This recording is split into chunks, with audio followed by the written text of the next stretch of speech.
اعوذ باللہ من الشیطان الرجیم بسم اللہ الرحمن الرحیم الحمدللہ رب العالمین والصلاة والسلام علی سید الانبیاء والمرسلین۔ تمام تعریفیں میرے اللہ کے لیے ہے جو تمام جہانوں کا رب ہے، خالق ہے، مالک ہے، رازق ہے۔ ہم اسی کی عبادت کرتے ہیں، اسی سے مدد طلب کرتے ہیں۔ میرے لاکھوں اربوں خربوں درود و سلام ہو حضرت محمد مصطفیٰ صلی اللہ علیہ وآلہ وسلم پر اور ان کی پاک آل پر۔ برادران محترم، دوست، احباب، عزیز، میرا جو موضوع ہے وہ ہے یوم آزادی پاکستان، قوم کے نام ایک پیغام۔ برادران محترم، یہ جو ہم 14 اگست مناتے ہیں، یہ صرف جشن منانے کا دن نہیں ہے، بلکہ یہ اپنے آپ سے ایک سوال کرنے کا دن ہے۔ پاکستان ہمیں آسانی سے نہیں ملا۔ اس ملک کے قیام کے لیے ہمارے بزرگوں نے اپنا گھر بار چھوڑا، اپنے عزیزوں کی جدائیاں برداشت کیں، اپنی جانیں قربان کیں، اپنے بچوں کو قربان کیا، اپنی عزتوں کو قربان کیا اور بے شمار مشکلات کا سامنا کیا۔ لاکھوں لوگوں نے ہجرت کی، بے شمار خاندان اجڑ گئے، لیکن ان کے دل میں ایک امید تھی، ایک آس تھی، ہمارا ایک ایسا ملک قائم ہوگا جہاں مسلمان اپنی زندگی، اپنے ایمان، اپنی عزت، اپنے اصولوں کے مطابق گزار سکیں گے۔ یہ جو ملک بنا، یہ بنا ہی اسلام کے نام پہ تھا کہ یہاں پہ ہم جو ہمارے قوانین ہوں گے، جو ہمارا ملک ہوگا، یہاں پہ اسلامی احکامات ہوں گے اور ہم امن کے ساتھ، سکون کے ساتھ زندگی گزار سکیں گے۔ پاکستان کا قیام صرف زمین کا ٹکڑا حاصل کرنا نہیں تھا، بلکہ ایک یہ ذمہ داری تھی۔ ہمیں سوچنا ہوگا جن قربانیوں کے نتیجے میں پاکستان حاصل ہوا ہے، کیا ہم آج اس پاکستان کے ساتھ انصاف کر رہے ہیں؟ وہ جو ہمارے بزرگوں نے ان کی کوششوں سے، ان کی ایمانداری سے، ان کی قربانیوں سے یہ ملک ہمیں ملا، دیکھیں کیا ہم اس کے ساتھ انصاف کر رہے ہیں یا اس کے ساتھ زیادتی کر رہے ہیں۔ آج ہمارے ملک میں بہت سے عام لوگ مہنگائی، بے روزگاری، غربت، علاج، تعلیم اور بنیادی ضروریات کے مسائل سے پریشان ہیں۔ عام آدمی کے لیے اپنے گھر کا خرچہ چلانا آج مشکل ہو گیا ہے۔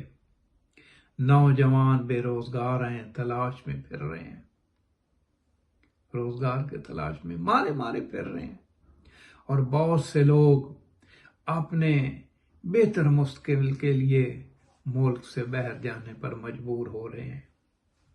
یہ جو پاکستان ہمیں ملا تھا، یہ جو پاکستان ہم نے بنایا تھا، کس مقصد کے لیے بنا تھا؟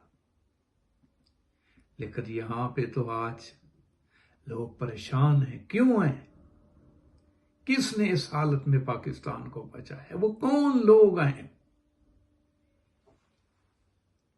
یہ وہ حقیقت ہے جسے ہمیں دیکھنا اور تسلیم کرنا ہوگا۔ ہماری حکومتیں آتی ہیں، وعدے کرتی ہیں، عوام سے امیدیں وابستہ کرتی ہیں، لیکن پھر بہت سے وعدے پورے نہیں ہوتے۔ قوم سے وعدہ صرف جلسوں، تقریروں میں نہیں، بلکہ عملی میدان میں پورا ہونا چاہیے۔ آپ دیکھیں، ہمارا ملک کے اندر تمام وسائل موجود ہیں۔ ہمارا ملک اللہ کی دی ہوئی ایک نعمت ہے۔ یہاں پہ بہت سے چھپے وہ خزانے ہیں۔ آئیں دیکھیں ہمارے ملک کے ساتھ لوگوں نے کیا کیا۔ وہ جو ملک اسلام کے نام پہ بنا تھا، جو ملک ہمارے لیے، لیکن یہاں پہ تو عوام کو بنیادی سہولتیں بھی نہیں مل رہی۔ لیکن میری حکمرانوں سے مؤدبانہ اپیل ہے، عوام سے سچ بولیں، انہیں جھوٹے وعدے نہ دیں، انہیں ایسے خواب نہ دکھائیں جنہیں پورا کرنے کا ارادہ یا منصوبہ موجود نہ ہو۔ قوم مشکلات برداشت کر سکتی ہے، لیکن قوم کو دھوکہ برداشت نہیں کرنا چاہیے۔ اگر حالات مشکل ہیں تو عوام کو سچ بتایا جائے، اگر خزانہ کم ہے تو سچ بتایا جائے، اگر مسائل کے حل میں وقت لگے گا تو سچ بتانا چاہیے، لیکن عوام کو جھوٹ، فریب، کھوکھلے نعروں کے ذریعے مزید مایوس نہیں کرنا چاہیے۔ جو لوگ قومی وسائل میں خیانت کرتے ہیں، عوام کے حقوق پہ ڈاکہ ڈالتے ہیں، کرپشن کرتے ہیں یا اپنے مفاد کے لیے ملک کو نقصان پہنچاتے ہیں، ان کے خلاف قانون کے مطابق بلا امتیاز کارروائی ہونی چاہیے۔ قانون طاقتور کمزور کے لیے ایک ہونا چاہیے۔ پاکستان کسی ایک شخص، کسی ایک جماعت یا کسی ایک طبقے کا ملک نہیں ہے۔ پاکستان 25 کروڑ پاکستانیوں کا ملک ہے۔ یہ مزدوروں کا پاکستان ہے، یہ کسان کا پاکستان ہے، یہ استاد کا بھی پاکستان ہے، یہ ڈاکٹر، انجینئر، دکاندار، تاجر، سب کا پاکستان ہے۔ یہ غریبوں کا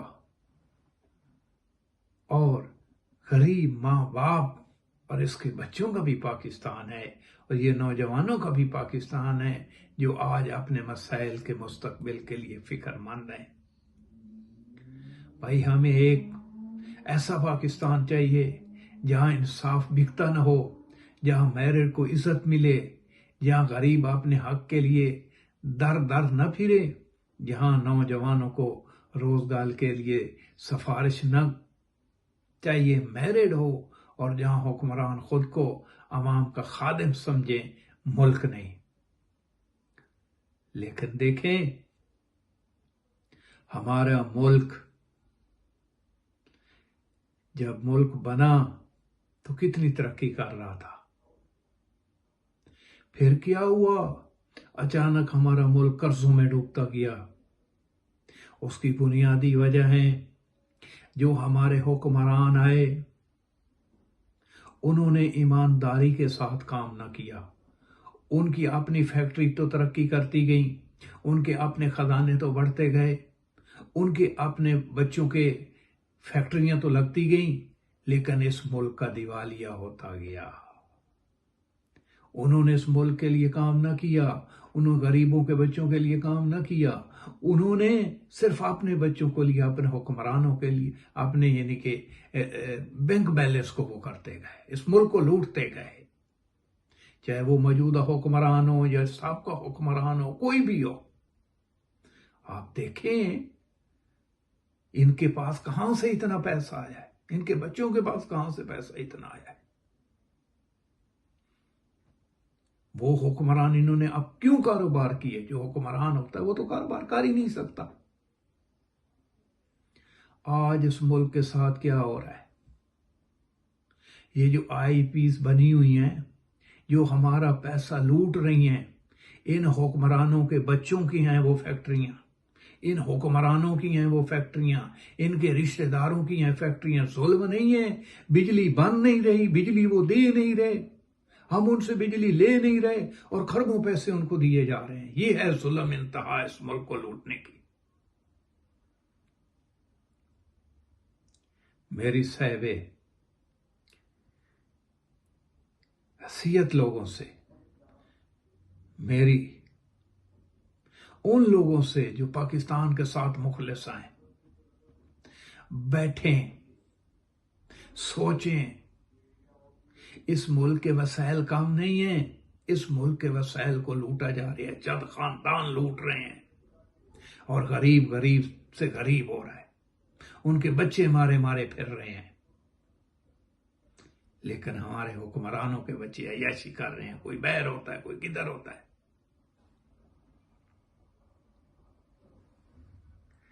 تو بھائی، یہ دیکھیں، میں ایک مثال دیتا ہوں. حضرت علی علیہ السلام کے دور میں مالک اشترک ملک اپنا ایک ملک کے گورنر تھے. تو اس کو لوگ آ کے تحفے دینے لگے، تحائف دینے لگے. جب حضرت علی علیہ السلام کو پتہ چلا تو انہوں نے منع فرمایا. انہوں نے کہا جب تم حکمران نہیں تھے تو کیا یہ لوگ تمہیں تحفے دیتے تھے، تحائف دیتے تھے؟ لیکن بھائی ہمارے حکمرانوں تو اس ملک کے ساتھ زیادتی کی ہے. کوئی بھی حکمران ہو، جو بھی آئے وہ اس کے ساتھ مخلص نہیں رہا. ہر ادارے نے، ہر چاہے اس ملک کا ادارہ ہے، چاہے اس ملک کا کوئی بھی ہے، وہ اپنے لیے تو کوشش کر رہے، لیکن ملک غریب عوام کے لیے کوئی نہیں سوچ رہا، غریب کے بچوں کے لیے کوئی نہیں سوچ رہا. بجلی مہنگی سے مہنگی ہوتی جا رہی ہے، گیس مہنگی سے مہنگی ہوتی جا رہی ہے. کیا حکمران اپنی عیاشی کم نہیں کر سکتے؟ کیا حکمران اپنے خرچے کم نہیں کر سکتے؟ آج کیا مسائل ہیں ہمارے حکمران کو؟ گورننس نہیں ہے، قانون نہیں ہے. غریب کے لیے اور ہے، امیر کے لیے اور ہے. ہماری عدالتیں کدھر ہیں؟ بھائی یہ ہمارے جو جج ہیں انہیں تو انصاف کرنا چاہیے. وہ تو وہ فیصلے کرتے ہیں جو ان کو حکومت کہے، جو گورنمنٹ کہے. جن ملکوں کا نظام عدل قائم ہے، صحیح ہے، ان ملک کو ترقی کرتے ہیں. ہمارا نہ نظام عدل ہے، ہمارا کوئی نظام آپ دیکھ لیں اس میں. جن کے غریب کا بچہ کوئی جرم کرتا ہے تو اس کے لیے قانون الگ ہے، اس کو بلکہ مار دیا جاتا ہے. بلکہ وہ بیچارہ سالوں سال عدالتوں کے چکر لگاتا رہتا ہے. ایک امیر کا بچہ، ایک امیر کے بچے کا کوئی رشتہ دار وہ غلطی کرتا ہے تو اس کو دبا دیا جاتا ہے، جھوٹ بولا جاتا ہے. اس ملک کو اگر بچانا ہے تو عادل حکمرانوں کو لانا ہوگا، ظالموں کو بھیجنا ہوگا. یہ جو لوگ ظلم کر رہے ہیں، ظلم کرنا صرف مار پیٹنا نہیں ہے، بلکہ لوگوں کے وسائل کو لوٹنا ہے. ایک غریب جس کو مزدوری بھی نہیں مل رہی، تم لوگوں نے بجلی کے اتنے اخراجات بڑھا دیے، بجلی کی اتنے اوپر ٹیکس لگا دیے. کیوں؟ کہ تم لوگوں نے اپنے بچوں کو، جنہوں نے وہ آئی پیز بنائی ہوئی ہیں، اپنے ان رشتہ داروں کو جنہوں نے وہ آئی پیز بنائی ہیں، وہ بجلی بھی ہمیں نہیں دے رہے، ان کو اربوں خربوں دینے.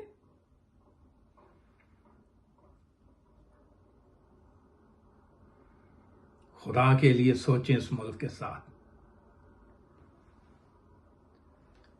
اگر ہم واقعی پاکستان کو مضبوط دیکھنا چاہتے ہیں تو ہمیں صرف حکمرانوں سے سوال نہیں کرنا بلکہ خود سے بھی سوال کرنا ہوگا کہ ہم ایمانداری سے کام کرتے ہیں، کہ ہم اپنے فرائض پورے کرتے ہیں، کہ ہم دوسروں کا حق ادا کرتے ہیں، کہ ہم قانون کی پابندی کرتے ہیں، کہ ہم اپنے ملک کے لیے مثبت کردار ادا کرتے ہیں.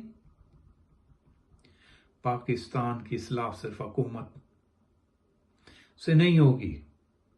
حکومت بھی ذمہ دار ہے، ادارے بھی ذمہ دار ہیں، عوام بھی ذمہ دار ہے. آئیے اس یوم آزادی پر ہم عہد کریں، ہم نفرت نہیں اصلاح کی بات کریں گے. اور میری ایک صاحب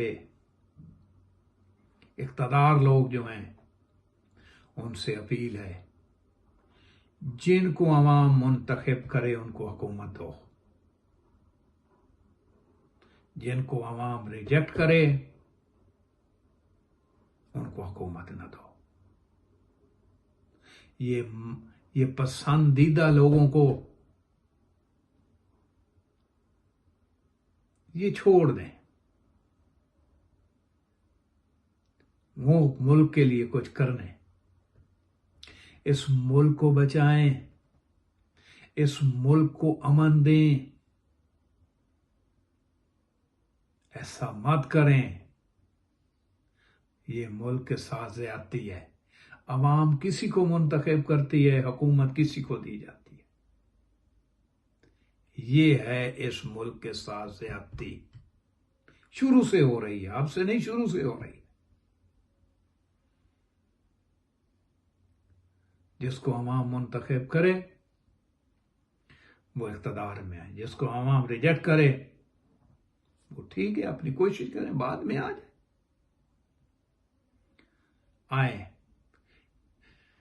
آئیے اس یوم آزادی پر ہم عہد کریں کہ ہم نفرت نہیں، اصلاح کی بات کریں گے.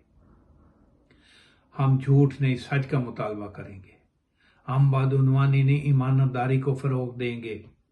جس کو عوام منتخب کرے گی ہم ایمانداری کے ساتھ، خلوص نیت کے ساتھ اس کو حکومت دیں گے. ہم نا امیدی نہیں، اپنے ملک کی بہتری کے لیے آواز بلند کریں گے. اور میری عوام سے بھی اپیل ہے، میری لوگوں سے بھی اپیل ہے کہ اس ملک کے اداروں کے خلاف نفرت مت پیدا کریں.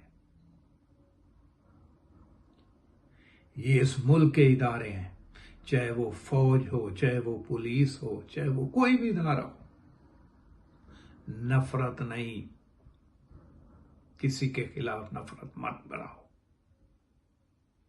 پیار سے، امن سے، محبت سے رہنا ہوگا ہر ایک کو. اور میری اداروں سے بھی اپیل ہے، میری اداروں سے بھی ریکویسٹ ہے کہ وہ اس ملک کو انصاف سے چلائیں، امن سے چلائیں. لوگوں کے وسائل جو ہیں وہ لوگوں میں تقسیم کریں. حکمران اپنے بچوں میں، اپنے خاندانوں میں یا باہر فیکٹری نہ لگائیں. اور میری حکمرانوں سے بھی اپیل ہے، ان خاندانوں سے بھی اپیل ہے جن کے پیسے باہر ڈالروں میں، یورو میں پڑے ہوئے ہیں باہر کے ملکوں میں، وہ اپنے ملک میں لے آؤ.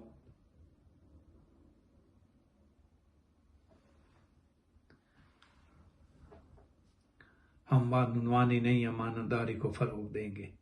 ہم نا امیدی نہیں، اپنے ملک کی بہتری کے لیے آواز بلند کریں گے.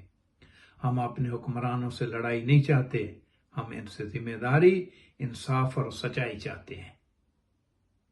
ہم ان سے ریکویسٹ کرتے ہیں کہ یہ جو وسائل ہیں یہ غریبوں پہ تقسیم کیے جائیں، یہ غریبوں پہ لگائے جائیں. اپنے جو ہیں اپنے اخراجات ان کو کم کریں. ایک وزیر جاتا ہے، ایک یعنی کہ اس کے ساتھ 10 گاڑیاں ہوتی ہیں. یار ہمارا غریب ملک ہے.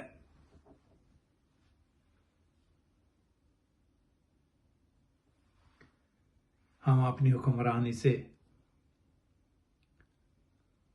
عوام کو سہولتیں دیں. ہم اپنے حکمرانوں سے لڑائی نہیں چاہتے، ہم ان سے ذمہ داری، انصاف اور سچائی چاہتے ہیں کہ سچ بولو. ہم چاہتے ہیں کہ پاکستان ایسا ملک بنے جس پر آنے والی نسلیں فخر کریں. انشاءاللہ یہ ملک قائم و دائم رہے گا. یہ اسلام کے نام پہ بنا ہے. جن لوگوں نے پاکستان کے لیے اپنی جانیں قربان کی، اللہ تعالیٰ ان کی قربانیوں کو قبول فرمائے اور ہمیں توفیق دے کہ ہم اس ملک کو ایمانداری، انصاف اور اتحاد کے ساتھ بہتر بنائیں. پاکستان ہماری امید ہے، پاکستان ہماری ذمہ داری ہے، پاکستان ہمارا گھر ہے.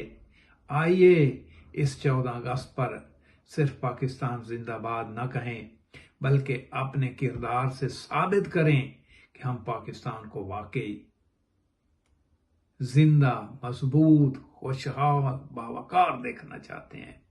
پاکستان زندہ باد، پاکستان پائندہ باد.